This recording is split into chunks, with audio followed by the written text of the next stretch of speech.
The problem with demons, or maybe I should say the problems with demons.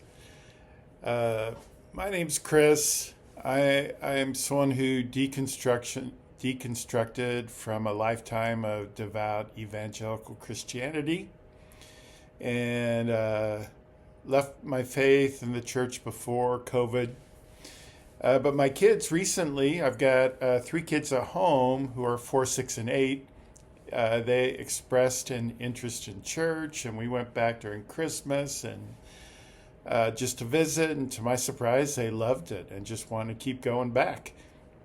So we've been going to a local evangelical Lutheran Church in America church for a couple months. And it's not just my kids, I enjoyed as well. I still believe in God. I'm interested in being a good, moral, wise, effective person, so I enjoy the things you get from church along those lines. I enjoy the fellowship of some really good, kind people. So it's been a blessing to me in many ways as well, and I plan to continue to go for now. But sometimes, I hear a statement or teaching that just leaves me a little baffled and incredulous of like, how can an educated person believe these things? Even though I was a very educated person who believed these things for a long time, but now it just is like, I'm just stunned by things I hear occasionally. So this Sunday, the pastor, who, if you happen to be watching, you're doing a great job, taught on demons. Well, he didn't teach on demons. He taught a story of Jesus from the book of Matthew about faith, but the existence of demons was kind of an assumed and integral part of this story. So, before I go any further, would you let me just read the Matthew passage so you kind of know what I'm referring to? It's only 4 sentences, and I think it'll help everything make more sense. So the sermon passage was Matthew 17, 14 through 17. Actually, it's more than that. Matthew 17, 14 through 20. Let me read it. When they came to the crowd, a man approached Jesus and knelt before him. "Lord, have mercy on my son," he said. "He has seizures and is suffering greatly. He often falls into the fire or into the water. I brought him to your disciples, but they could not heal him." "You unbelieving and perverse generation," replied Jesus, "how long shall I stay with you? How long shall I put up with you? Bring the boy here to me." Jesus rebuked the demon, and it came out of the boy, and he was healed at that moment. Then the disciples came to Jesus in private and asked, "Why couldn't we drive it out?" Jesus replied, "Because you have so little faith. Truly I tell you, if you have faith as small as a mustard seed, you can say to this mountain, 'Move from here to there,' and it will move. Nothing will be impossible for you." Well, my first response, and maybe this would be instructive or informative to any person who believes in demons,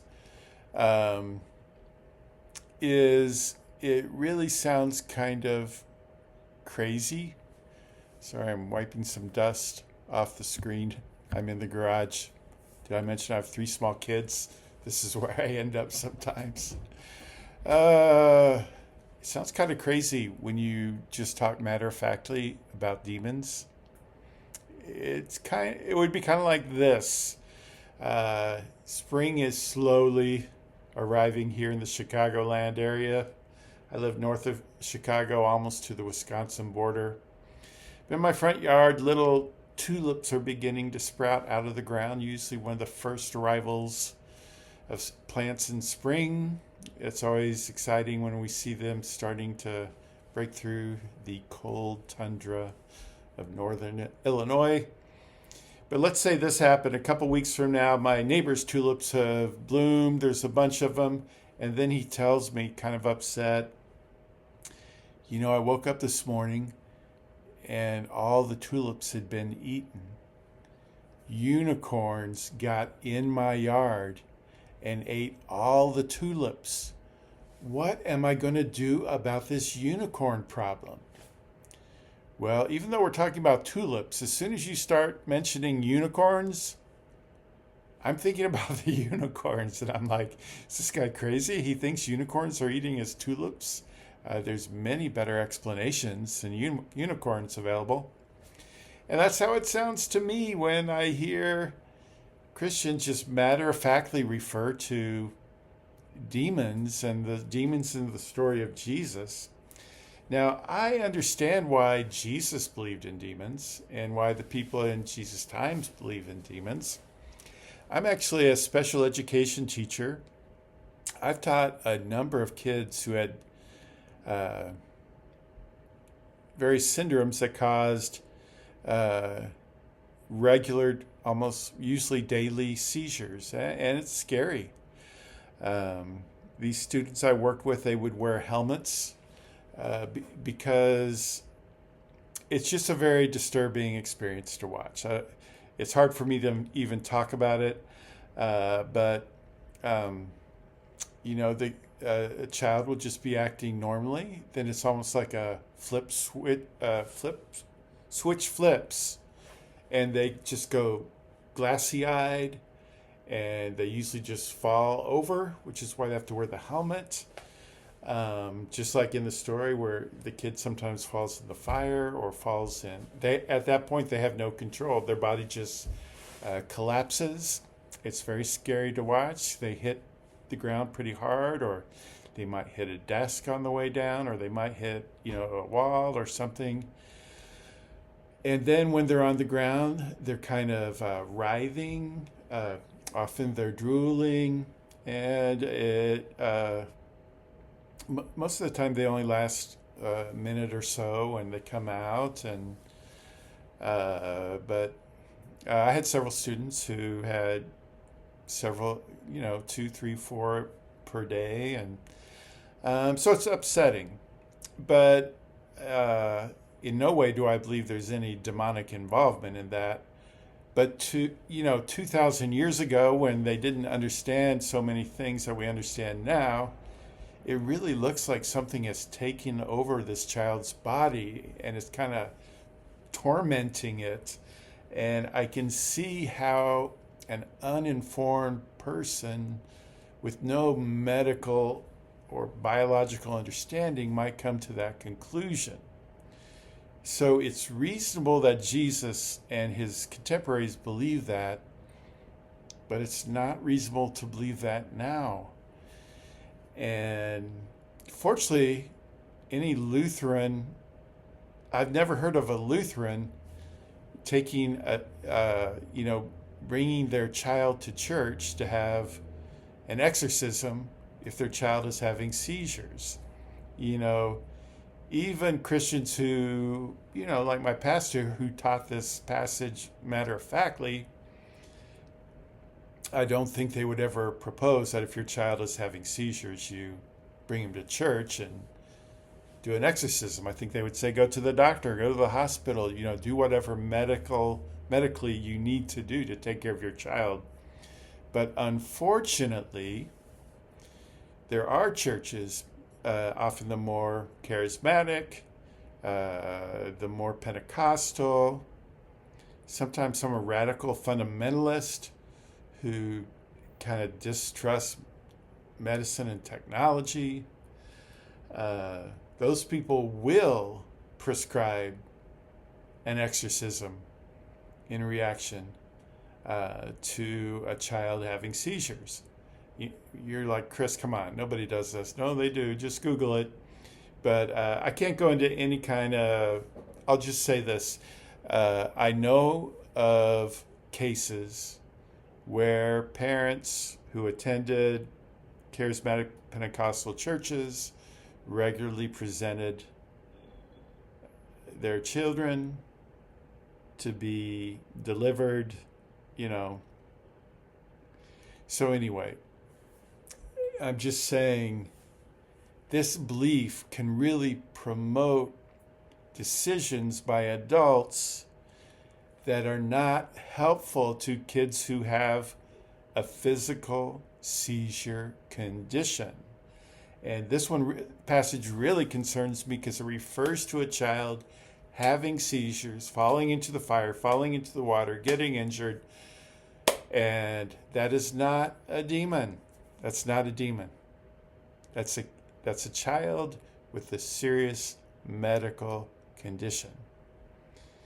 And we should be at a point where we can look at a passage like this and make that statement. We know better now than Jesus knew then. And the other thing that stories like this do is, while there is much to admire about Jesus, and there's areas of his teaching that I find helpful, just like I find teachings from the Buddha helpful, teachings from the Tao helpful.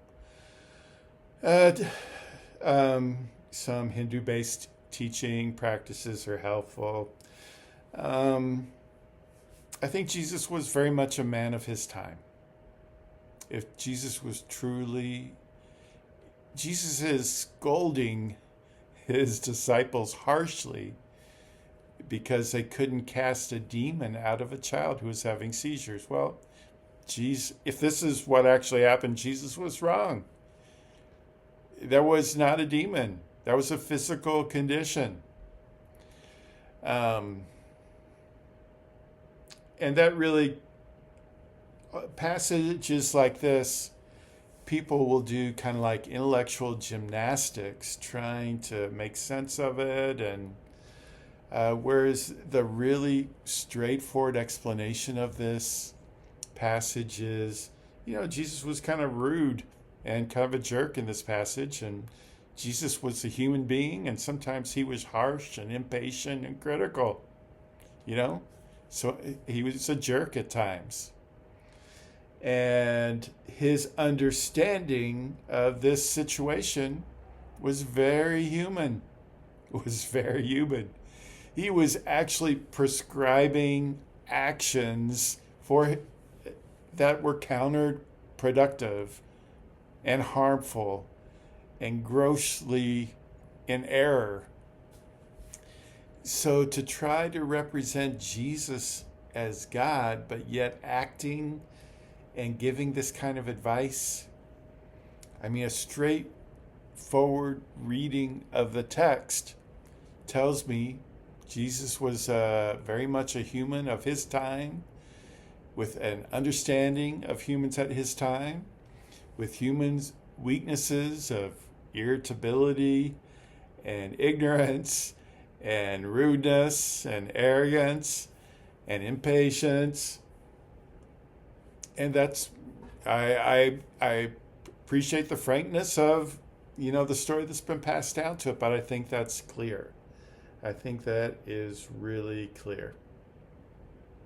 The other thing that concerns me is this can also apply to people with mental illness.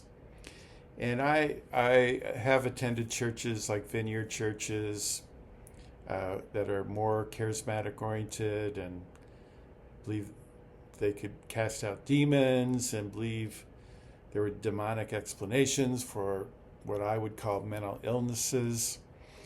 And that is my other big concern with a belief in literal demons, a belief that you can engage and cast them out and that they control your behavior or influence it or whatever. Often they're used as an explanation of serious emotional mental illnesses where people need therapeutic support. They might need medicine that would be very helpful, and a belief that they're possessed by demons is not helpful. It's not helpful. It's not rational. We have much better explanations, and there are much better actions you can take to support this than circling around them and trying to cast out a demon out of them. So, there you go. You know, I'm probably sighing because I have friends who believe in demons. I have friends who attend all these churches, and I like these people, but I think this is a grievous error that can actually cause harm. So that's why I'm making this video. And I used to be in those tribes myself. So I say that as someone who believed that, but has come to a better, truer understanding. Thank you for listening. I'll see you in the next one.